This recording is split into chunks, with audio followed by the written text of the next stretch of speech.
Welcome to Mettur Agaram TNPSC பயிற்சி மையம். நான் உங்கள் பிரபாகரன். தொடர்ச்சியாக நம்ம இன்றைக்கி பார்த்துட்டு இருக்கிறதுல பேப்பர் 2 ஆன்சர் வித் எக்ஸ்ப்ளனேஷன் கடந்து நீங்கள் எழுதின டிஇடி எக்ஸாமினேஷன் இருக்குல்ல, லாஸ்ட் வீக் நடந்தது. அதுக்கான ஆன்சர் வித் எக்ஸ்ப்ளனேஷன் பார்க்கலாம். மேத்தமெட்டிக்ஸ் பியூர்லி பார்க்க போகிறோம். 30 out of 30 எடுத்திருப்பீங்க சில பேர். குறைஞ்சபட்சம் 20 எடுத்திருக்கக்கூடிய ஒரு கொஷின் அமைஞ்சிருக்குதுங்க. அதில் எந்த மாற்றமும் இல்லை. இதோட எளிமையாக அமைஞ்சிருக்குது. இதில் ஏதாவது தவற விட்டவர்களுக்கு அடுத்த வரக்கூடிய எக்ஸாம்லாம் நம்ம கண்டிப்பாக பாஸ் பண்ணிடுவோம். தொடர்ச்சியாக வரக்கூடிய மற்ற தேர்வுக்கும் நீங்கள் தயாராகிக்கங்க, சரிங்களா? சரி, இதில் கொஞ்சம் சஃபல் ஆகி வந்திருக்கோம். நம்ம என்ன பண்ண போகிறோம், சயின்ஸும் எதுவும் மிக்ஸ் ஆகி தான் வந்திருக்குது. அப்படியே நம்மளுடைய மேத்தமெட்டிக்ஸ் மட்டும் பார்த்துட்டு போக போகிறோம்.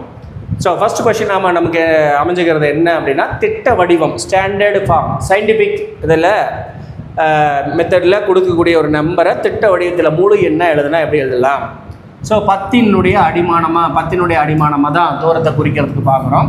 ஸோ அப்போ 10 அடுக்கு பவரில் மைனஸ் வந்துச்சு அப்படின்னா இங்கே என்ன நம்பர் வருதோ அத்தனை டெசிமல் தள்ளி புள்ளி வைக்கணுன்றத ஐடியா வச்சுட்டுமா போதும். இப்போ 10 அடுக்கு என்ன இருக்குதுங்க, 4. அப்போ 4 0 தள்ளி புள்ளி வைக்கும். ஒருவேளை 10 அடுக்கு 4 ப்ளஸில் இருந்தால் 4 0 பின்னாடி சேர்த்து. ஓகேங்களா? சரி, அவ்வளோதான் லாஜிக். அப்போ நம்ம ஈஸியாக போடலாம். அப்போ 2 ஒரு டிஜிட் எழுதியாச்சு. அடுத்தது ஒரு 0, அடுத்தது ஒரு 0, அடுத்தது ஒரு 0. 4 டிஜிட் தள்ளி ஒரு புள்ளி எங்கேப்பா இருக்குது? ஏ ஆப்ஷனில் இருக்குது. சரிங்களா? இந்த மாதிரி எளிமையான மீனா கண்டிப்பாக பேப்பர் 2ல் கிடச்சது ரொம்ப ரொம்ப ரொம்ப சந்தோஷம். 2019 வந்தப்போ அந்த கொஷின்ஸை பார்த்து கொஷின் எப்படி இருந்துச்சு, மிரண்டு போயிட்டோம் இல்லையா? பரவாயில்ல. சரி, முக்கோணத்தின் பரப்புக்கு ஃபார்முலா என்னப்பா? ½ × b × h² யூனிட். நிறைய பேர் எல்லாத்துக்கும் தெரியும் மோஸ்ட்லி. முக்கோணத்தினுடைய பரப்புகள் இப்போ என்ன கொடுத்துக்கிறாங்க, பரப்பளவு மதிப்பே கொடுத்துட்டாங்க. 108 வேல்யூ கொடுத்துட்டாங்க. அப்போ 1/2 அடிப்பக்கம் எவ்வளோன்னு கொடுத்துட்டாங்க? 18. அப்போ உயரம் கண்டிப்பாக கேட்டுருக்குறாங்கன்னு அர்த்தம். ஸோ அப்படியே கேன்சல் பண்ணிக்கலாமா? 2ஆல் கேன்சல் பண்ணால் 9 டைம்ஸ், 9ஆல் கேன்சல் பண்ணால் 1 × 2 12. சரிங்களா? நாங்கள் ஆன்சர் 12 சென்டிமீட்டர். ஓகேங்களா? சரி, அடுத்தது எங்கே இருக்குது? அடுத்த கொஷின்ஸ் இப்போ பாருங்கள், மேத்ஸ் பண்ணுறீங்க. அடுத்த சயின்ஸ் கொஞ்சம் தெரியலனாலும் தெரியும். கண்டிப்பாக சயின்ஸும் தெரியாமலாம் நீங்கள் இருக்க வாய்ப்பு இல்லை, போட்டிருக்க முடியும். அடுத்த கொஷின்ஸ் பாருங்கள், உங்களுக்கு என்ன கொடுத்துருக்குறாங்க? 97வது கொஷின்ஸ். a + b அல்ஜிப்ரிக் இயற்கணிதம் கொடுத்துருக்குறேன். a + b அவ்வளோப்பா, 2 எண்களின் கூடுதல் 10. சரிங்களா? இருங்க, ஒருவேளை தெரியுதா அப்படின்றத தெரியல, நான் ஜூம் பண்ணிக்கிறேன், ஏன்னா இடம் இருக்குது. இப்போ கிளியராக இருக்க மாதிரி. சரி, லாஸ்ட் வரைக்கும் வீடியோ பாருங்கள், உங்களுக்கு புரியும் எல்லா கொஷின்ஸுமே. a + b என்ன கொடுத்துக்கிறாங்க? 10. 3 × a × b என்ன கொடுத்துக்கிறாங்க? 36. அப்போ a × b டைரெக்டாக கண்டுபிடிச்சிடலாமா? 3ஆல் கேன்சல் பண்ணாதுங்க 12. ஓகே, அப்போ a² + b² என்ன அப்படின்னு கொஸ்டின் கேட்குறாங்க. உங்களுக்கே தெரியும் a + b அது கொடுத்துருக்குறாங்க. அப்போ அதுக்கு ஹோல் ஸ்கொயர்னா ஃபார்முலா என்ன இருக்கும்? a² 2ab இல்லைனா b² எழுதி பழக்கப்பட்டோம். b² + 2ab இப்படி எழுதுகிறோம். பட் எழுதும் பொழுது எப்பயுமே இப்படி எழுதி பழகிக்காங்க, சரிங்களா? அப்போ நமக்கு a² + b² தான் கேட்குறாங்க.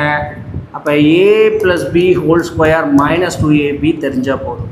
சார் இவ்வளோ அளவுக்கு எக்ஸ்பிளைன் பண்ணுமா? நான் உங்களுக்கு அடுத்த ஒரு ஸ்டெப் அப் பண்ணுறதுக்கான விஷயத்த பண்ணி வச்சுருக்கிறேன், அது தெரிஞ்சுங்க. ஓகேங்களா? எடுத்தோடனே இதை தான் எழுத போகிறோம். அப்போ a + b ஹோல் ஸ்கொயர் என்னது? 10² 100. 2ab கண்டுபிடிச்சிட்டு வச்சிட்டோம் 12. அப்போ 2abனா 24. அப்போ a² + b² என்னங்க சார் வரும்? 78. கரெக்டாக இல்லைங்களா?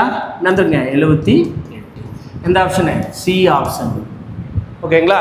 சரி, அடுத்தது இது ஒரு அடிப்படை. நாம் எல்லா பக்கம் 3 பக்கம் கொடுத்தா முக்கோணத்தை உருவாக்கிடலாமா இல்லையா? அதுக்கு ஒரு லா இருக்குது, முக்கோண சமனின்மை பண்பு. அப்போ அந்த முக்கோண சமனின்மை பண்பை நீங்கள் தெரிஞ்சிருக்கணும் கண்டிப்பாக. எப்படின்னா, இப்போ முக்கோணம்னுடைய பக்க அளவு இருக்குது இல்லையா? ABC. ஏதேனும் இரு பக்கங்களின் கூடுதல் மதிப்பு என்ன இருக்குன்னா 3வது பக்கத்தை விட பெருசாக இருக்கும். இப்போ ஏவையும் பியும் கூட்டினா சியை விட பெருசாக இருக்கணும். பியும் சியும் கூட்டணும்னா அதனுடைய மதிப்பு ஏவை விட பெருசாக இருக்கணும். அடுத்து ஏவும் சியும் கூட்டினா அது எதை விட பெருசாக இருக்கணும்? பியை விட பெருசாக இருக்கணும். இது கான்வெர்ஸ்லி டிஃப்ரென்ஸுக்கு வரும். சரிங்களா? டிஃப்ரென்ஸுக்குன்னா இதுக்குனுடைய மதிப்பு என்ன இருக்குண்ணே, சிறியதாக இருக்கணும் இன்னொரு மதிப்பை விட அப்படின்றத லாஜிக். ஓகேவா? அந்த ஏதாவது எய்தராக இதை நம்ம எடுத்துக்க வேண்டியும். அப்புறம் 3 கோணங்களின் கூடுதல் என்ன இருக்கணும், 180 டிகிரி இருக்கணும். ஸோ இந்த கான்செப்ட்லாம் நமக்கு தெரியணும். அப்படி பார்த்தா முக்கோணத்தின் பக்க அளவுகள் கொடுக்கப்பட்டுள்ளது, எந்த பக்க அளவுகளை கொண்டு முக்கோணம் வரைய முடியாதுன்னு கேட்குறேன். அப்போ 3 இது வரையலாம், ஏதோ ஒன்று மட்டும் வரைய முடியாது. எடுத்தோடனே ரொம்ப சிம்பிளாக சொல்லிடலாம், இந்த சமப்பக்க முக்கோணத்துக்கு எந்த நம்பர் கொடுத்தாலும் வரைய முடியும், ஈக்குவலாக கொடுத்துக்காது, பிரச்சனையே கிடையாது. சரிங்களா? மற்றதை தான் செக் பண்ணி பார்க்கணும். அப்போ பாருங்கள், 7 10 இது கூட்டினா என்ன இருக்குன்னா 17, 5 விட பெருசாக தான் இருக்குது. இன்னொன்று 10 5 கூட்டினா என்ன இருக்குங்க, 7 விட பெருசாக தான் இருக்குது. அடுத்தது 7 5 கூட்டினா என்னதுங்க, 10 விட பெருசாக இருக்குது. இன்னொரு அளவை விட பெருசாக இருக்கணும். அப்போ ஏ வரும். இது அப்போ இதுவும் கொடுக்கும், இதுவும் கொடுக்கும். தாண்டி அடுத்தது செக் பண்ணுறீங்க, 9 3 கூட்டுறீங்க, 12 4 விட பெருசாகுது. ஆனால் பாருங்கள், 3 4 கூட்டினா எவ்வளோ வருது, 7. கூட்டக்கூடிய மதிப்பு தான் பெருசாக இருக்கலாம், ஆனால் 9 விட சின்னதாக இருக்குது. அடிஷன். அப்போ கண்டிப்பாக தேர்ட் ஆப்ஷன் தான் தவறானது. சாரி, தேர்ட் ஆப்ஷன் கொண்டு தான் வரைய முடியாது. ஓகேங்களா? சரி, அப்போ தேர்ட் ஆப்ஷன் எந்த இதில் கொடுத்துக்கிறாங்க, சியில் கொடுத்துருக்குறாங்க. எங்கே கொடுத்துக்கிறாங்க, சியில் கொடுத்துக்கிறாங்க. அப்போ ஆப்ஷன் இதுக்கு என்னதுன்னா சி. 3வது தான் முக்கோணம் வரைய முடியாது. ஓகேவா? சரி, அடுத்தது 36 காரணிகள். ரொம்ப சிம்பிள். நம்ம இந்த காரணிகள் அப்படின்றத சொல்லிக்கிறப்ப கிளியராக சொல்லியிருப்போம். ஒரு எண்ணுடைய காரணிகள் எப்படி பார்க்கலான்னா, 1லேருந்து ஆரம்பித்து என்னென்ன நம்பரால் வகுப்படுதுன்னு டிவைட் ஆகுதுன்னு பார்க்கலாம். அப்படி கிளாஸிஃபிகேஷன் தான். 1 கண்டிப்பாக 36 வகுக்கும். எத்தனை முறை வகுக்கும், 36 முறை வகுக்கும். 36 டைம்ஸ் அப்படின்னா 36ஆல் டிவைட் ஆகும். அப்போ 36ன்றது ஒரு ஃபேக்டர். இப்போ 2ஆல் டிவைட் ஆகுமா, how many times, 18 டைம்ஸ். அப்போ 18 ஆல்சோ ஃபேக்டர். கரெக்டுங்களா? சரி, இப்போ 3ஆல் டிவைட் ஆகுமா, ஆமாம் கண்டிப்பாக ஆகும். எத்தனை டைம்ஸ், 12 டைம்ஸ். 12 also factor. 4ஆல் டிவைட் ஆகுமா, கண்டிப்பாக ஆகும். how many times, 9 times. இப்போ 9 ஆல்சோ ஃபேக்டர். 6ஆல் டிவைட் ஆகுமா, ஆமாம் 6 டைம். அப்போ 6 ஆல்சோ ஃபேக்டர். அவ்வளோதான், புரிஞ்சிச்சா? 7 வராது. அடுத்தது 8, இங்கேருந்து பாருங்கள், 8க்கு அப்புறம் 9. அப்போ இதெல்லாம் ஃபேக்டர்ஸ். எந்த ஆப்ஷனுங்க, பி ஆப்ஷன். யாரும் இது மிஸ் பண்ணவே மாட்டேங்க. சரி, அடுத்தது இது ரொம்ப simple. X minus 1x X minus 1/x = 5 அப்படின்னு கொடுத்துட்டு x³ மைனஸ் 1/x³ வேல்யூ என்ன? இது அடிக்கடி ரிப்பீட்டடாக தெரிஞ்சிச்சுன்னா ஒன்றும் இல்லை. ஏ மைனஸ் பி அப்படின்றத வேல்யூ இது கொடுத்துருக்காங்க. அப்போ a³ மைனஸ் b³ என்ன அப்படின்னு கேட்குறாங்க. அதான் லாஜிக். சரிங்களா? அப்போ இது a minus b whole cube இருக்குது இல்லையா, அதுலேருந்து கொண்டாடக்கூடிய விஷயந்தான். அப்போ நாம் என்ன பண்ணிக்கலாம் அப்படின்னா, x³ மைனஸ் 1/x³ அப்படின்னா இந்த வேல்யூ இருக்குது இல்லையா, அந்த வேல்யூ க்யூப் பண்ணுறோம். மைனஸ் 3 இன்ட்டு என்ன வேல்யூ. அப்போ இதுதான் நம்ம. அப்போ இது என்னென்னா மீனிங் ரொம்ப சிம்பிளாக தெரிஞ்சுக்கோங்க. x minus 1/x whole cube, a minus b whole cube. ஓகேங்களா? இன்ட்டு சாரி,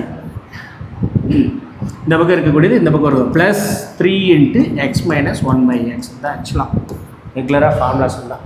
அப்போ a³ அப்படின்னு வச்சுக்கோங்க. இது ஏன்னு காமன் ஆச்சா, a³. இது ப்ளஸ் 3a. மைனஸ் வந்தால் ப்ளஸ் வந்துச்சுன்னா சாரி, மைனஸ் வந்தால் ப்ளஸ் ஆகும், ப்ளஸ் வந்தால் மைனஸ் ஆகும். மைனஸ் வந்தால் ப்ளஸ் ஆகும், ப்ளஸ் வந்தால் என்ன ஆகுங்க, மைனஸ் ஆகும். அவ்வளோதான் விஷயம். அப்போ a³ 5³ பண்ண என்ன வந்துருக்கும்பா, இதனுடைய எக்ஸ் மைனஸ் 1/x தானே கொடுத்துருக்குறாங்க. ஓகேங்களா? அப்போ 5³ ப்ளஸ் 3 இன்ட்டு 5. இப்போ 125 ப்ளஸ் 15 எவ்வளோ வந்திருக்கும், 140. பார்த்தோன்னே ஈஸியாக ஆன்சர் பண்ணிட முடியும். ஓகேங்களா? சரி,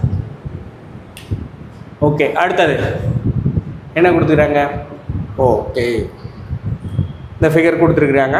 இதை பொறுத்த வரைக்கும் நமக்கு இறுதியான தீர்ப்பு நான் எதை சொல்லணும்னா, நம்ம போர்டு சொல்கிறது தான். இங்கே 3 ஹோல்ஸ் இருக்குது, அதுக்கே பிளாக் டாட்டாக அடுத்து 3 இருக்குது, அடுத்து ஒயிட்டில் 4 இருக்குது. அப்போ கண்டிப்பாக இதுக்கு முன்னாடி என்ன இருக்கணும், ஆல்டர்னேட்டிவாக ஒயிட்டு பிளாக்கு ஒயிட்டுன்னா கண்டிப்பாக அடுத்து பிளாக்காக தான் இருக்கணும். பிளாக்கில் ஒரு சிங்கிள் வருமா டபுள் வருமா, அப்போ அந்த ஆர்டர் பார்க்கணும். சிங்கிள் இருந்தால் இது என்ன இருக்கும், 1 3 3 அடுத்தது 4ன்னு வருது. சரிங்களா? 1 3 3 அடுத்தது 4ன்னு வருது. ஸோ சப்போஸ் 2 இருந்துச்சுன்னா 2 3 3 4. அப்போ இந்த ஆர்டர்னால் 1 3, இந்த ஆர்டரோட 3 4 அப்படியே ஆட் பண்ணிக்கலாம். இல்லை 2 3. அப்போ எது சூஸ் பண்ணலாம்? என்னுடைய சாய்ஸாக என்ன சொல்கிறேன்னா கண்டிப்பாக டி ஆப்ஷன் இதுக்கு ஒரு ஃபெமிலியராக செட் ஆகும். ஓகேங்களா? இதை பொறுத்த வரைக்கும் நம்ம டிஆர்பி போர்டு என்ன இறுதியாக எடுக்கிறாங்களோ எந்த ஆப்ஷன் ஆனாலும் இதுக்கு செட் பண்ணலாம். சரியா? அவங்க கொடுக்கக்கூடிய ஆப்ஷன். அப்போ டி, இந்த கொஷின்ஸை பொறுத்த வரைக்கும் நம்ம டிக்கு 90% சான்ஸ் இருக்குது. ஓகே, அடுத்தது இந்திய புள்ளியியலின் தந்தை. இது நம்ம டைரக்ட் கொஷின்ஸ். ஓகேங்களா? யார் அப்படின்னா நம்மளுடைய இந்திய புள்ளியியலின் தந்தை பிரசன் சந்திர மகளனோபிஸ். ஓகேங்களா? அவர் தான் இந்திய புள்ளியியலின் தந்தை. ஓகேங்களா? அடுத்த கொஷின்ஸ் பாருங்கள். பின்வரும் இணைகளில் எவை சார்பகா இணைகள்? அப்படி 6th புக்கினுடைய question, direct questions, multiple choice கொஷின்ஸை பின்னாடிக்கிறது அப்படியே கொடுத்துருக்காங்க. எடுத்த உடனே சி ஆப்ஷன், ஏன்னா அதை பார்த்தோம்னா எடுத்த உடனே போட்டிருப்பேன் சி ஆப்ஷன். சரி, அப்போ சார்பகா இணைகள் அப்படின்னா என்ன? சார்பகா இணைகள் ஆங்கிலத்தில் ரிலேட்டிவ் பிரைம் இல்லைன்னா கோ பிரைம் அப்படின்னு என்னென்னா, இந்த 2 நம்பரை வகுக்கக்கூடிய ஹையஸ்ட் காமன் ஃபேக்டர், அதாவது 2 நம்பரை வகுக்கக்கூடிய ஒரே நம்பர் என்ன இருக்குன்னா 1 தான் இருக்கும். அதை தவிர வேறு எந்த நம்பர் வந்தாலும் அது சார்பகா இணைகள் கிடையாது. சரியா? பின்வரும் இணைகளில் எவை சார்பகா இணைகள் கேட்டுக்கிறாங்க. அப்போ மீதெல்லாம் இணைகள் இல்லை. சரியா? அப்போ 20 25 1ஆல் மட்டுமா வகுப்படும்? 5ஆலையும் வகுப்படும். அப்போ இதுவும் வராது. 52 91 எதால வகுப்படும்? பார்த்தா தெரியலையா? இந்த 52 டக்கு ஞாபகம் வரணும். நீ என்ன புள்ளியில் படிச்சிருந்தனா அந்த ஞாபகம் வந்துருக்கும். 13ஆம் வாய்ப்பாடில் வரும். எத்தனை முறை? 4 13 52. அப்போ இது 13ஆல் டிவைட் ஆகுது. ஆமாம், இது ரெண்டுமே 13ஆல் டிவைட் ஆகுது. சரி, 81 99 9ஆல் டிவைட் ஆகுது. அப்போ கண்டிப்பாக கிடையாது. அடுத்தது 71 81 ரெண்டுமே பகா எண்கள். ரெண்டுக்கும் HCF, ரெண்டுக்கும் பொதுவான HCF காமன் ஃபேக்டரே வகுக்கக்கூடிய நம்பரே என்னது? 1 தான். இப்போ சி ஆப்ஷன். சரிங்களா? சரி, அடுத்தது ஓகே பாருங்கப்பா. அப்படியே புக்கில் இருக்கிறது டிட்டோவாக நமக்கு 7th வந்துருக்குது. கரெக்டுங்களா? ஒரு இராணுவ முகாமில் 200 போர் வீரர்கள் தங்கியுள்ளனர். அவ்வீரர்களுக்கு 40 நாட்களுக்கு. அப்போ ரொம்ப சிம்பிளாக எழுதிக்கலாம். 200 பேர் இருக்கிறாங்க. எவ்வளோ நாட்களுக்கானது இருக்குது? P1 D1 கலப்பு மாறலில் போட்டு போங்க. சரிங்களா? டைம் வேஸ்ட் பண்ணவே தேவையில்லை. P2 × D2 × H2. ஒரு நாளைக்கு எவ்வளோ திறன் அப்படின்றத கூட வச்சு சொல்லிடலாம். W2. இந்த ஒர்க்குன்றது சாப்பிட்ற பொருள், பரப்பளவு, அமௌண்ட்டு எது வேணாலும் இருக்கலாம். சரி, இப்போ 200 பேர் எவ்வளோ நாட்களுக்கு? 40 நாட்களுக்கு. அதே உணவை 50 போர் வீரர்கள் கூடுதலாக வந்தால், இப்போ 250 பேர் இருந்த இடத்துல 200 பேர் இருந்த இடத்துல 250 பேராக மாறிட்டா எவ்வளோ நாளுக்கு தான் அந்த சாப்பாடு வரும் அப்படின்னு சொல்லி கொஷின் கேட்குறாங்க. சரிங்களா? சிம்பிளிஃபிகேஷன் பண்ணால் முடிஞ்சிங்கன்னா 50ஆல் அடித்தா 4 டைம், 50ஆல் அடித்தா 5 டைம். ஓகேங்களா? 5ஆல் அடித்தா 8. 8 என்னதுங்க? 32. 8 32. ஓகேங்களா? அப்போ ஆன்சர் என்னது? 32. நல்லா பார்த்துக்கோங்க. 200 பேர் இருந்தாங்க, 50 பேர் அதிகமாக வந்துட்டாங்க. அப்போ 250 பேருக்கு இதே சாப்பாடு தான் நம்ம பயன்படுத்த முடியும். அப்போ எத்தனை நாளுக்கு தான் பயன்படுத்த முடியும்? 32 நாட்களுக்கு தான் பயன்படுத்த முடியும். ஓகேவா? அடுத்தது மேலே கூட பார்க்க ஓரளவுக்கு சயின்ஸும் நான் பார்த்துட்டே தான் வரேன். ஓரளவுக்கு ஈஸியாக இருக்கக்கூடிய கொஷினாக தான் இருக்குது. சரி, சாய் சதுரத்தின் மூலை வட்டங்களுக்கு இடையே உள்ள கோணம். சாய் சதுரம் கண்டிப்பாக ஃபார்முலா இருக்குது. சாய் சதுரம் அப்படின்னா ரோம்பஸ் என்னென்னா பக்கம் எல்லாமே சமமாக இருக்கும். கண்டிப்பாக மூளை வட்டம் சமமாக இருக்காது. மூளை வட்டம் இது D1 இது D2 தான் போட்டிருக்கோம். மூளை வட்டம் சமமாக தான் சதுரமாக மாறிடும். மூளை வட்டம் என்ன பண்ணும் அப்படின்னா ஒன்றை பைசெக்ட் பண்ணிக்கும். இது 8 சென்டிமீட்டர்னா இது 4 4ன்னு பிரித்து விடும். இது வெட்டும் பொழுது இது 9 சென்டிமீட்டர்னா 4.5 4.5ன்னு பைசெக்ட் பண்ணி விட்டோம். அவர் வெட்டிக்கிற அந்த பாயிண்ட் டிகிரி இன்டர்செக்டிங் பாயிண்ட் அது எவ்வளோ டிகிரியில் தான் இருக்குமா? 90 டிகிரியில் இருக்கும். எப்படி இருக்கும்? 90 டிகிரியில் இருக்கும். அப்போ கண்டிப்பாக இது ஒரு ரைட் ஆங்கிள் ட்ரையாங்கிள், இது ஒரு right angle triangle, 4 right angle triangle சேமாக வரும். சரியா? ஃபார்முலா இதுக்கு என்னென்னா பரப்பளவு கண்டுபிடிக்கிறது ½ × டயகனல் T1 × D2. இது ஒரு ஏரியா. சரிங்களா? இல்லைன்னா 4 டைம் என்னது? ½ × B × H. ஓகேங்களா? ரைட் ஆங்கிள் ட்ரையாங்கிள் தானே? சரியா? அதை வச்சுன்னு சொல்லலாம். சரி, அப்போ இதுக்கு என்னென்னா 90 டிகிரி. இதெல்லாம் புக்கில் ரிப்பீட்டடு, எவ்வளோ டைம் ரிப்பீட்டடுன்னு சொல்ல முடியாது. ஓகே, அடுத்தது முக்கியமானது தட்டி விட்டுட்டோம் பாருங்கள். 111 இயற்கணிதத்தில் கொடுத்துக்கிறாங்க. எந்த ஒரு எண்ணையும் 2 அல்லது அதுக்கு மேற்பட்ட எண்களின் பெருக்கல் பலனாக எழுதுவதை என்னன்னு சொல்கிறோன்னா வர்க்கமூலம் கனமூலம் எதுவுமே கிடையாது. இப்படி தான் நீங்கள் யோசிச்சிருக்கணும். முற்றுரிமைகள் கிடையாது. என்னதுங்க? காரணிப்படுத்துதல். காரணிப்படுத்துதல்னா பெருக்கல் பலனாக எழுதுறது. ஒரு 8ன்னு இருக்குதா, இந்த நம்பர் எப்படி எழுதலாம்? 4 × 2ன்னு எழுதலாம். இதை மேற்கொண்டு என்ன பண்ணலாம்? 2 × 2. அப்போ 8 எப்படி எழுதலாம்? 2 × 2 × 2. ஓகேங்களா? இது காரணிப்படுத்துதல். இல்லை 12 அப்படின்னா நாமும் 12. இல்லை 2 × 2 × 3. ஸோ இதெல்லாமே என்னதுங்க? காரணிப்படுத்துதல், ஃபேக்டரைஸ் பண்ணுறது. சரி, அடுத்தது ஒரு இணைகரத்தின் அடிப்பக்கமானது அதன் உயரத்தை போன்று 3 மடங்காகவும் அதன் பரப்பளவு 243 சென்டிமீட்டராகவும் சதுர சென்டிமீட்டராகவும் இருப்பின் அடிப்பக்கம் மற்றும் உயரம் முறையே. சரிங்களா? சரி, எப்படி வேணாலும் போடலாம்.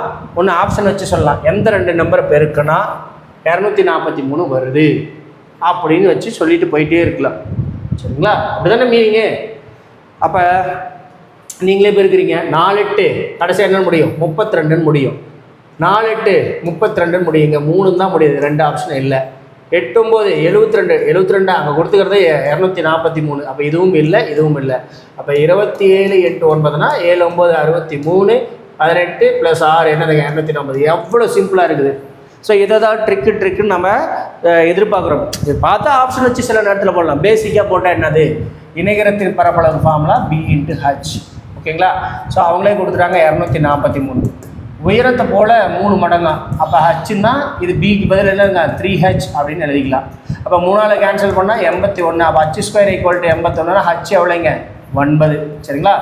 9ன்னு இருக்கக்கூடிய ஆப்ஷன் 2 ஆப்ஷன் தான். ஆனால் இன்னொன்று 3 மடங்கு இருக்குது. அப்போ இது வரவே வராது, C ஆப்ஷன். ஸோ எல்லா வகையிலும் ரொம்ப ரொம்ப எளிமை. சரி, அடுத்தது சுருக்குக. ஓகே, புக்கில் இருக்கிறதா பிரச்சனையே இல்லை, இதுவும் ஈஸி தான். ஓகே, போட்டுக்கலாமா? 2/5 வகுத்தல் கொடுத்துக்கிறத எழுதிக்கிறாங்க. ஆஃப் அப்படின்னு கொடுத்துக்கிறாங்க. இன்னரில் கொடுத்துக்கிறாங்க. இன்னர் ப்ராக்கெட்டில் ஒரு ப்ராக்கெட் இருக்குது, -1. அப்போ இதை தானே மல்டிபிள் பண்ணோம். அப்போ மல்டிபிள் பண்ணால் என்ன பண்ணோம்? 2/5 வகுத்தல். ஃபஸ்ட்டு இதை என்ன பண்ணுவோம்? 1/5. ஆஃப்னா மல்டிபிள். இது உள்ள சிம்பிளிஃபிகேஷன் பண்ணிட்டு தான் மல்டிபிள் பண்ண போகிறோம். சிம்பிளிஃபிகேஷன் பண்ணா இது 3/4. இது 1/2 மைனஸ் பண்ண முக்காலில் அரை போச்சுன்னா கால். டைரெக்டாக 1/4 எழுதிடணும். அதுக்கு நீங்கள் எல்சிஎம் அப்படி இப்படின்னு எடுத்துகிட்டு கூட டைம் வேஸ்ட் பண்ணிவிட்டு. அடுத்தது 2/5. இதை சிம்பிளிஃபிகேஷன் பண்ணால் என்ன இருக்கும்? 1/20 -1. அங்கே போட்டே தான் பார்த்துட்டு அடம் பிடிச்சா அப்படி போடுங்க. இது இன்னும் வேகமாகவும் பண்ண முடியும். சரிங்களா? இப்போ 20 இந்த பக்கம் தான் -20. -20ல் 1 போச்சுன்னா -19/20. இப்போ நான் பெருக்கலாம் மாற்றினா 20 மேலே போயிடும். என்னந்துருங்க? 19 கீழே வந்துடும். மைனஸ் எங்கேயாவது நியூமரேட்டர் டினாமினேட்டரை யூஸ் பண்ணிக்கலாம். ஸோ 5ஆல் கேன்சல் பண்ணுறேன். How many times? 4 டைம். இப்போ ஆன்சர் -18/19. இந்த மாதிரி ஆன்சரை நம்மளால் டக்குன்னு போடவும் முடியும். சரி, அடுத்தது ஒரு இரு சமபக்க சரிவகம் வடிவில் உள்ள மைதானத்தின் இணைப்பக்கங்கள்னால் ஒன்று பெருசாக இருக்கிறது, ஒன்று சின்னதாக இருக்குது. ஓகேங்களா? இப்படி இருக்கும். இரு சமபக்க சரிவகம், ஐசோசல் ட்ரெப்பசியம். ஓகேங்களா? இது 42 மீட்டர், இது 36. இடையே உள்ள தொலைவு இதுதான் H. எவ்வளோப்பா? 30. அப்போ இதோட பரப்பளவு என்ன ஃபார்முலா அப்படின்னா ½ இன்ட்டு, ஓகேங்களா, HA + B. சரிங்களா? இதான் இதனுடைய ஏரியா. அப்போ H இன்ட்டு 30, ஹைட் வந்து 30ங்க. இது ரெண்டையும் கூட்டினா எவ்வளோ வந்திருக்கும்? போட்டுக்கலாமா? 78. சிம்பிளிஃபிகேஷன் பண்ணிக்கலாமா? இதாடிங்க 39. அப்போ மல்டிபிள் பண்ணால் என்ன வந்திருக்கும்? உங்களுக்கே தெரியுது. அங்கே ஆப்ஷன் வச்சு பார்த்தோம். சரி, இதோட மட்டும் முடியுதா? ஒரு சதுர மீட்டருக்கு எவ்வளோ செலவு ஆகுதுன்னு சொல்லிக்கிறான்? 100. அப்போ இந்த ஃபார்முலாவில் என்ன வேல்யூ வருதோ அதை 100ஆல் பெருக்கும். × 100. ஓகேங்களா? அப்போ பெருக்கிறீங்க. 3 9 27 117. இதில் ஒரு 0, அது இல்லாமல் 2 0 மறந்துடக்கூடாது. ஒரே ஆப்ஷன் தான் இருக்குது, அதனால் தப்பு பண்ண மாட்டோம். சரி, 2 இல்லை, அடுத்தது அது சயின்ஸுங்க. அதுவும் இங்கே இருக்குது 119. இது 9th ஸ்டாண்டர்ட். வட்டத்தின் சமவில்கள் பாக்ஸில் இருக்கும். 174வது பேஜில் இருக்கும். ஓகேங்களா? வட்டத்தின் சமவில்கள் என்ன பண்ணோம்? சமகோணங்களை தாங்கும். வட்டத்தை பற்றி ஒரு பண்புகள் இருக்கும். அந்த பண்புகளை வச்சு தான் ஒரு 2 சம்மு கேட்டிருக்கிறாங்க உங்களுக்கு. சரியா? Answer A. அடுத்தது ஒரு எண்ணின் X% இருந்து பாருங்கள், 8வது புக்கில் இருக்குது, அப்படியே இருக்குது, எடுத்து பாருங்கள். சரிங்களா? ஒரு எண்ணின் X% Xஐ கழித்தால் X கிடைக்கும் எனில் அந்த எண் என்ன? 200 அப்படின்னு எடுத்தோடனே எழுதணும். சரிங்களா? ஒரு எண்ணின் எக்ஸ் பர்சன்டேஜ், ஒரு எண் என்னன்னு தெரியல, சரிங்களா? அதனுடைய எக்ஸ் பர்சன்டேஜ்னா அப்படி எழுதிங்க, எக்ஸ் டிவைடட் பை 100 ஒரு எண் இப்படி வச்சுக்கலாம். எக்ஸை கழித்தால் இதில் என்ன பண்ணுறீங்க, எக்ஸை கழிச்சா திரும்ப என்ன கிடைக்குது, எக்ஸே கிடைக்குது. அந்த எண் என்னன்னு கேட்குறேன். ஓகேங்களா? அப்போ x divided by 100 into n, இந்த எக்ஸ் அந்த பக்கம் வச்சுருந்தா இருந்திருக்கும் 2x. ஓகேங்களா? அப்போ எக்ஸ் கேன்சல் ஆயிருமா, n ஈக்குவல் டு 2 இன்ட்டு 100 என்னதுங்க, 200. உங்களுக்கு எக்ஸ்பிளைன் பண்ணுறதுக்காக சொல்லிட்டு இருக்கிறேன். ஆக்சுவலாக இந்த மாதிரி கொஷின்ஸ் இருக்குது, ரொம்ப அதிக 60% 60 கிடைத்தா 60 கிடைக்கும். அந்த எண் என்னென்னு சொல்லி திரும்ப திரும்ப ரிப்பீட்டட் 200. ஓகேங்களா? அடுத்தது காரணிப்படுத்துக பாருங்கள், ரொம்ப சிம்பிளான கொஷின்ஸ் கேட்டுக்கிறாங்க. புக்கில் இருக்கக்கூடிய ரொம்ப சிம்பிளான கொஷின்ஸ் 8ஆவதுல இருக்கக்கூடிய 7ஆவதுலேயும் இருக்குது, எல்லாத்துலேயுமே இருக்குது. முற்றுரிமை கொடுத்துருக்குறாங்க, ஈஸியாக சரி பல்லுறுப்பு கோவை கொடுத்துருக்காங்க, அழகாக போட்டுக்கலாம். 2x² + 15x - 27. இதில் என்னதுப்பா, இது மூலங்களின் கூடுதல், இது என்னது மூலங்களின் பெருக்கல் பலன். இந்த ஹையஸ்ட் கோஎஃபிஷியன்ட்டுக்கு முன்னாடி எந்த நம்பர் இல்லைன்னா இது மட்டும் பெருக்கல் பலனாக எடுத்துக்கலாம். 2ன்னு ஏதாவது நம்பர் வந்தால் இதை பெருக்கிக்கணும். பெருக்குனா என்ன இருக்கும், 54. பெருக்குனா 54, கூட்டினா என்ன வந்துருக்குங்க, 15. சரிங்களா? கூட்டினா என்ன வந்திருக்கும், 15. என்னப்பா வரும், இப்போ 18 3 54. சரிங்களா? சரி, ஆனால் மல்டிபிள் பண்ணால் மைனஸ் வரணும், அப்போ கூட்டினா ப்ளஸில் வரணும். அப்போ சின்ன நம்பருக்கு -3. நீங்கள் என்ன பண்ணுறீங்க, இப்போ எதால் பெருக்குனீங்களோ அதாலேயே என்ன பண்ணணும், டிவைட் பண்ணணும். சரிங்களா? எப்படி எழுதலாம், எக்ஸ் ப்ளஸ் 18 டிவைட் பை 2, அதான் மீனிங். இது ஒரு ஃபேக்டர். அடுத்தது எக்ஸ் மைனஸ் 3/2 அப்படின்னு எழுதலாம். ஸோ இதுதான் ஆப்ஷனு. சிம்பிளிஃபிகேஷன் பண்ணால் எக்ஸ் ப்ளஸ் 9. அடுத்தது இந்த 2 கிராஸ் மல்டிபிள் பண்ணி எழுதிட்டுனா 2x - 3. ஓகேங்களா? அப்போ ஃபேக்டர் என்னென்னா என்ன, உங்களுக்கு x + 9 + 2x - 3. ஓகேங்களா? சரி, அப்போ இது எந்த ஆப்ஷனில் இருக்குது, ஃபஸ்ட் ஆப்ஷனில் இருக்குது. ஓகேங்களா? சரி, அடுத்தது இது ரொம்ப எளிமையாக கிடைக்கிற பாருங்க, சமமான விகிதம். ஓகேங்களா? Equivalent ratio. அப்போ 5/7 இந்த விகிதம் இருக்குதா, சமமான விகிதம் என்னன்னா, இது 1ஆல் பெருக்கிறோம், 2ஆல் பெருக்குனா கிடைக்கும் 10/14, இல்லை 3ஆல் பெருக்குனா கிடைக்கக்கூடியது, இல்லை வகுத்தா கிடைக்கக்கூடியது. ரெண்டு இடத்துலையும் சேம் நம்பரால் மல்டிபிள் பண்ணணும். ஓகேங்களா? இதெல்லாம் சமமான விகிதம் சொல்லலாம். அப்போ ஆப்ஷன் எங்கே இருக்குதுங்க, 10/14. சரிங்களா? மாற்றக்கூடாதுங்க, ஆர்டரை மாற்றக்கூடாது. 14/10 சூஸ் பண்ணியிருக்கக்கூடாது, அவசரப்பட்டு பண்ணிடக்கூடாது. சரிங்களா? உங்களுக்கு டைமெல்லாம் இதுக்குலாம் ரொம்ப ஈஸியாக கிடச்சிடும், மேத்ஸுக்குலாம் டைமே எடுத்துருக்காது. So m + n - m × n, பழைய எதுக்கு போயிட்டாங்க, டிஎன்பிஎஸ்சியில் அடிக்கடி கேட்டது m + n - m × n. Okay, அப்போ எம்முக்கு என்னுக்கு வேல்யூ கொடுத்துட்டாங்க, எடுத்து சப்ஸ்டியூட் பண்ணுறீங்க. ப்ளஸ் இந்த ப்ளஸ்ஸு அங்கே -3 கொடுக்கும், அப்போ 8 - 3. அப்போ இங்கே என்ன இருக்கும், 8 × 3 பெருக்குனா மைனஸ் என்ன வந்துருக்குன்னா உங்களுக்கே தெரியும் 24. ஓகேங்களா? அப்போ இது 5 மைனஸ் இன்ட்டு மைனஸ் என்னதுங்க ப்ளஸ்ஸு, அப்போ ஆன்சர் என்னதுங்க 29. ஓகேங்களா? இதுக்குலாம் டைம் வேஸ்ட் பண்ண தேவையில்லை. அடுத்தது வடிவியலில் கொடுத்துருக்குறாங்க. சரிங்களா? முக்கோணத்தின் பண்புகளை பற்றி இருக்குது. முக்கோணத்தின் எலிக்கோணமானது அதன் உள் எதிர் இரு கோணங்களின் கூடுதலுக்கு சமம். உள் எதிர் இரு கோணங்களின் கூடுதலுக்கு சமம், அவ்வளோதான் லாஜிக். சரிங்களா? அப்போ 145 டிகிரி எதுக்கு சமம், Z டிகிரி ப்ளஸ் 60 டிகிரிக்கு சமம். ஓகேங்களா? அப்போ உங்களுக்கு எவ்வளோ வந்திருக்கும், இங்கே இருக்கிறது எதை கூட்டினா வரும்னு வச்சா தெரியும், 85. ஓகேங்களா? சரி, அடுத்தது ஒரு செவ்வக வடிவ தோட்டத்தின் பாதையின் பரப்பளவு அப்படின்னு சொல்லிட்டான்.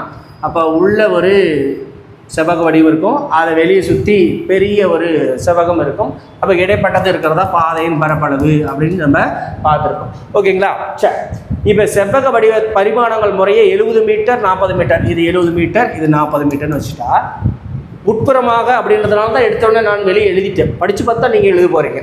அப்போ உட்புறமாக எவ்வளோ மீட்டர் உள்ள போகுது, இந்த பக்கம் 2 மீட்டர், இந்த பக்கம் 2 மீட்டர் அப்படின்னா இது என்ன இருக்கும், இதில் 2 இதில் 2 குறைஞ்சா மொத்தமாக 4 மீட்டர் குறைஞ்சி உள்ளே என்ன வந்துருக்கும் 66.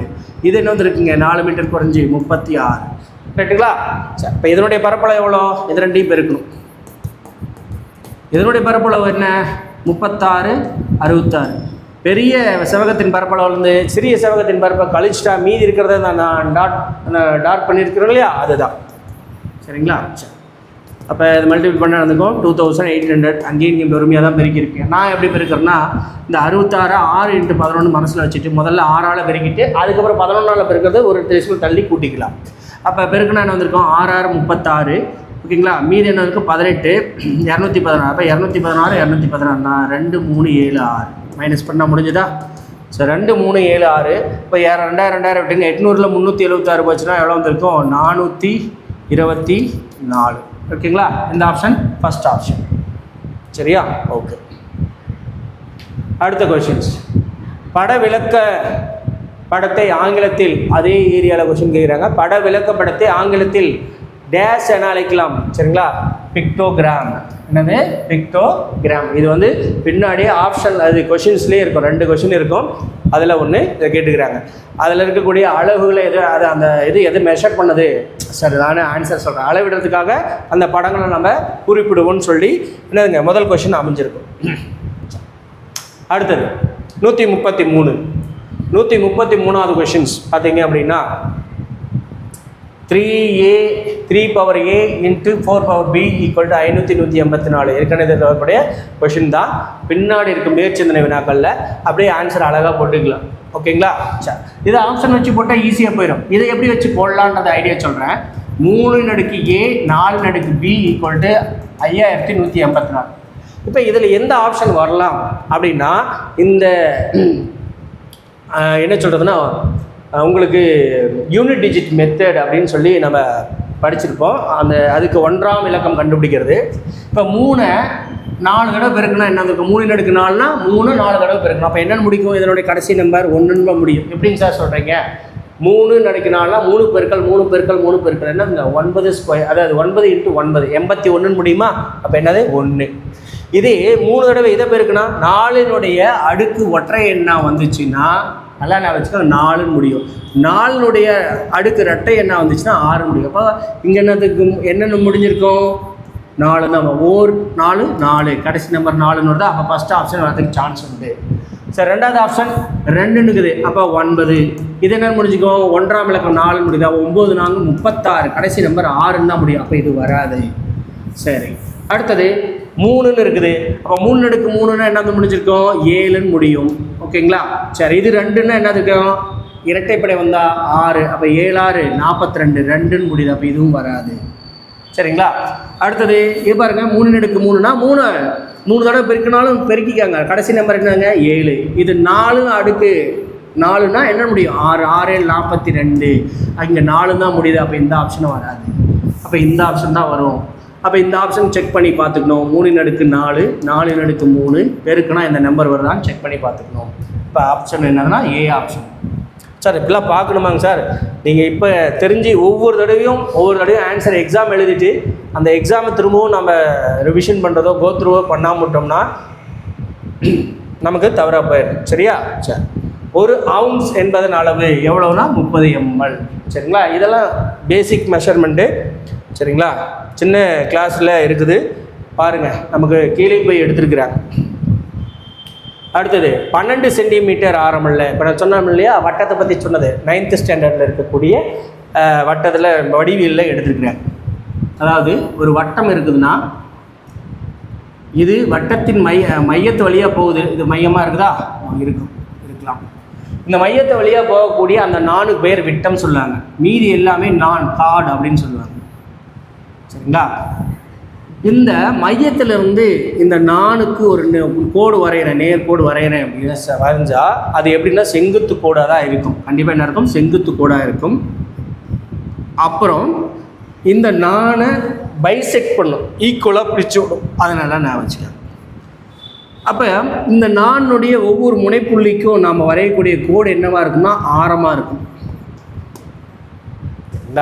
அப்போ வட்டத்தின் மையத்திலிருந்து அந்த வட்டத்தின் ஏதேனும் இரு புள்ளிகளை தொடும் 4ற்கு வரையப்படும் அந்த கோடு எப்படி இருக்கும்னா செங்குத்தாகும். அந்த 4ஐ இரு சமக்கூறிடும் அப்படின்னு ஞாபகம் வச்சுக்கணும். இதுதான் அந்த தெரிஞ்ச அந்த ப்ராப்பர்ட்டிஸ் பண்புகள். அதை வச்சு ஆன்சர் போட்டுடலாம். இப்போ அவன் என்ன சொல்லிட்டான், இது 90 டிகிரின்னு தெரிஞ்சிடுச்சு. அப்போ கண்டிப்பாக 90 டிகிரிக்கு ஆப்போசிட் இருக்கிறது என்னது ஹைப்போடெனியஸ் கர்ணம். ஸோ கர்ணம் இது கர்ணம். ஓகேங்களா? அப்போ இந்த கர்ணம்ன்றதான் ஆரம்னு எழுதுனேன். ஆரம் இங்கே எவ்வளோன்னு சொல்லியிருக்கிறாங்க 12. ஓகேங்களா? எத்தனை செங்கோணம் இருக்குது பாருங்கள், இங்கே ஒரு செங்கோணம், அதே அளவுக்கு இங்கே ஒரு செங்கோணம். அப்போ இதனுடைய பேஸ் என்னமோ அதே அளவுக்கு தான் இருக்குது. அப்போ 2 டைம்ஸ் அப்படின்றத கண்டுபிடிச்சுமா முடிஞ்சுது. இப்போ இதன் அளவு என்னன்னு கண்டுபிடிச்சோமா அதை 2ஆல் பெருக்கிட்டா முடிஞ்சுது. சரி, இப்போ அவனே சொல்லிட்டான் அதுலேருந்து எவ்வளோ தூரத்தில் இருக்குது, மையத்திலேருந்து 3 × √7 தூரத்தில் இருக்குது. கரெக்டுங்களா? அப்போ இது கர்ணம். ஓகேங்களா? இது இன்னொரு பக்கம். அப்போ இதுக்கு இடையே உள்ள இந்த பக்கத்தினுடைய மதிப்பு எப்படி கண்டுபிடிப்பீங்க? Square 12 square minus 3 × √7 square. கரெக்டாக இல்லைங்களா? பித்தாகரஸ் தேற்றம். சரி, அப்போ ஈஸியாக போட்டுக்கலாம். 12 ஸ்கொயர்னா 144. அதுக்கப்புறம் ஏன்னா அந்த வேல்யூ தான் வேணும், ரூட் ஆஃப் அப்படின்னு மறந்துடக்கூடாது. ரூட் ஆஃப் 144 மைனஸ் 3 ஸ்கொயர் × 7 என்ன பார்த்துருக்கோம்? 900 63. இப்போ 2 × 144ல் 63 போயிடுச்சுன்னா மீது என்ன வந்திருக்கும்? 37 + 44னா 81, √81. இப்போ √81 அப்படின்றது எவ்வளோன்னா 9, 18. ஆன்சருங்க 18.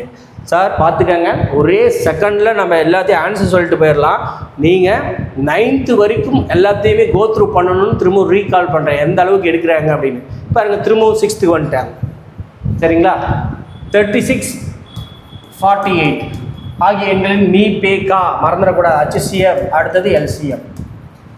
அப்போ HCF சின்னதாக தான் இருக்கணும். அப்போ பாருங்கள், இங்கே ஆப்ஷன் இப்படி சூஸ் பண்ணக்கூடாது, தப்பு இல்லையா? சரி, 36 48 வகுக்கக்கூடிய பொதுவான இது என்னது? 12.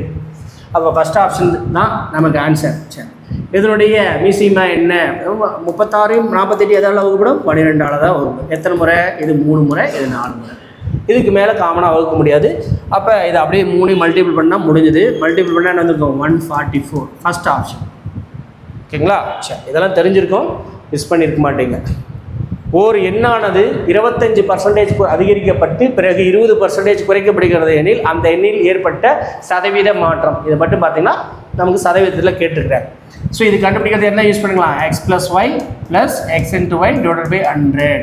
ஓகேங்களா? அதிகரிக்கப்பட்டதுன்னா ப்ளஸில் எழுதுங்க. அப்போ 25% ப்ளஸில் எழுதுங்க. குறைக்கப்படுகிறது அடுத்துனா அவன் மைனஸ் எழுதணும். So X value Y value தெரிஞ்சிச்சு. இது என்ன கொடுத்துக்கிறாங்களோ அப்படியே சைனோடு எழுதணும். ப்ளஸ் எக்ஸுக்கு ப்ளஸில் தான் இருக்குது, அப்படியே 25 எழுதுது. ஆனால் ஒய் என்னதுங்க? மைனஸில் இருக்குது, மறந்துடக்கூடாது. / 100. 25ல் 20 போச்சுன்னா 5 மைனஸ் 500 / 100. அப்போ 0 0 கேன்சல். -5 + 5 என்ன வந்துருங்க? 0. 0ன்னு வந்தால் எந்த வித மாற்றமும் இல்லை. புக்கில் இருக்கக்கூடிய கொஷின் தான் இது. சரியா? ஓகே, அடுத்தது பார்க்கலாமா? அடுத்தது முடிய போது பிபோனோசி சீக்வன்ஸ் தகவல் செயலாக்கத்துலேருந்து கேட்டுக்கிறாங்க. பிபோனோக்கி சீக்வன்ஸ் எப்படிப்பா போகும்? 0லேருந்து ஆரம்பித்து போகும். அதை எழுதலாம் 1, 1. அடுத்தது இதனுடைய கூடுதலாக தான் அடுத்த எண் அமையும். என்ன? 1 + 1 2, 1 இது ரெண்டையும் கூட்டினா அடுத்தது, இது ரெண்டையும் கூட்டினா 3, 5, 8, 13, 21. அடுத்தது என்னப்பா இருந்திருக்கும்? 34. 34 இதையும் கூட்டினா 55. இதை கூட்டினோம்னா 89 அப்படின்னு போயிட்டே இருக்கும். இதான் பிபோனோசி சீக்வன்ஸ். இதில் நம்ம 10வது 9வது எண் அப்படிங்கிற 1 2 3 4 5 6 7 8 9 10. ஸோ இது 9, இது 10. 55லேருந்து 34க்கு உள்ள வித்தியாசம். 5ல் 4 போச்சுன்னா 1, 5ல் 3 போச்சுன்னா 2, 21. ஆப்ஷன் என்னது? D option. என்ன ஆப்ஷன்? D option. ஓகேங்களா? சரி, அடுத்தது இடைநிலை அளவு கேட்டுக்கிறாங்க பாருங்கள் 7வதுல. சரி, 2x 4x 2 4 அப்படிங்கிற மாதிரி 2x 4x 6x அடுத்தது 8x 10x. இடைநிலை அளவுன்னு என்னது உங்களுக்கே தெரியும். ஈஸியாக இந்த பக்கம் அடித்தா இந்த பக்கம் அடிச்சிடணும், இந்த பக்கம் அடித்தா இந்த பக்கம் அடிச்சிடும். அப்போ இடையில என்ன இருக்குது? 6x தான் இடைநிலை அளவு. அதனுடைய மதிப்பு தான் எவ்வளோன்னு கொடுத்துக்கிறாங்க? 24. அப்போ x = எவ்வளோப்பா? 4. x = எவ்வளோ? 4. அப்போ என்ன ஆப்ஷன்? First option. ஓகேங்களா? சரி, அடுத்தது என்ன கொடுத்துக்கிறாங்க? பொது வடிவம் அப்படின்னு கொடுத்துக்கிறாங்க. அப்போ இந்த மாதிரி ஒரு நம்பர் சீக்வன்ஸ் வச்சுன்னா அதனுடைய பொது வடிவம் இது கீழேயுமே டேட்டா ஹேண்ட்லிங்லேயுமே இருக்குது பொது வடிவம் எழுதுறது. அதனால் நம்ம 10வதுல இருக்குதுன்னு சொல்லணும்னு அவசியம் இல்லை. இப்போ பாருங்கள், இதை எப்படி எழுதலாம் உங்களுக்கே நீங்களே நினச்சிக்கணும். ஓர் 2 2 எழுதலாமா? 6 எப்படி எழுதலாம்? 2 6 எழுதலாமா? 4 எப்படி எழுதலாம்? 3 12. இது எப்படி எழுதலாம்? 4 5 20. அப்போ ஒரு நம்பரோட அடுத்த நம்பர் குட்டி ஒன்று எழுதியிருந்தா என்ன இது கிடைக்கும். அப்போ இந்த ஆப்ஷனை இது ரிப்பீட்டடாக இருக்கிறதுனால தெரிஞ்சுக்கணும். சரிங்களா? அப்போ இதனுடைய ஜென்ரல் ஃபார்ம் என்ன? n×n+1. என்னங்க? n×n+1. ஏங்க சார் n×n−1 வராதா? இப்படி மாற்றி கூட 2×1, அடுத்தது 3×2, 4×3, அடுத்தது 5 அப்போ நீங்கள் என்னுக்கு என்ன எடுக்கிறீங்களோ அந்த வேல்யூ தான் கொடுப்போம். n = 1ன்னு எடுத்தால் இப்போ 1 அடுத்தது 1 + 1 அப்படின்னு தான் எழுதுவீங்க. அதை 2 அப்போ ஒரு 2 எழுதுங்க. அப்போ 1ன்னு எடுத்தால் 1 1 - 1 என்னென்ன ஆயிருங்க? 0ன்னு ஆயிரும். ஸோ அப்போ ஏழன்களுக்கு நம்ம பொது வடிவம் எழுதும் பொழுது சரிங்களா அது என்ன கொடுக்குறாங்கன்றதை பொறுத்து இருக்குது. பட் இந்த இடத்துல n×n+1 தான் 100% கரெக்ட். ஓகேவா? அடுத்தது ஏன்னா நாம் ஒரு தடவை அவசரப்பட்டு ஓகே நமக்கு எல்லாம் கம்ப்ளீட் ஆயிடுச்சு. ஸோ இந்த ஆன்சர்ஸ் செக் பண்ணிக்காங்க. கண்டிப்பாக எல்லோரும் 25 எபோவ் எடுத்தவங்களுக்கு ஆல் தி பெஸ்ட். எடுக்காதீங்க கண்டினியூஸாக அடுத்தடுத்த எக்ஸாமினேஷனை எழுதுறதுக்கு என்னுடைய ஹெல்ப் இருக்கும். நன்றி.